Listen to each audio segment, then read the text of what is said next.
God's idea of righteousness is love. God's idea of perfection is love.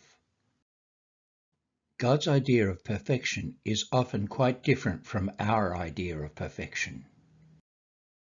God took a man who was a murderer and made him the Apostle Paul.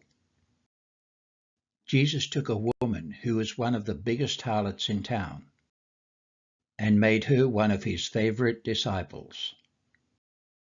King David was one of the worst sinners that the world has known, but he was also one of the greatest saints, because he knew he was totally dependent on the love and the mercy of God for forgiveness.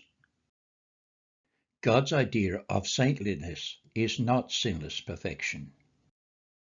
It's a sinner who has no perfection, no righteousness of his own at all, but is totally dependent on the love and the mercy of God. These are the only saints there are. There are no others. When we feel so righteous and good, it's really because we are self-righteous and not closer to God, but closer to ourselves. So let's forget about trying to be perfect, because we never will be. Let's just follow the Lord and do the best we can for Jesus and others. The only standard of righteousness or perfection is this: do you depend on the Lord totally?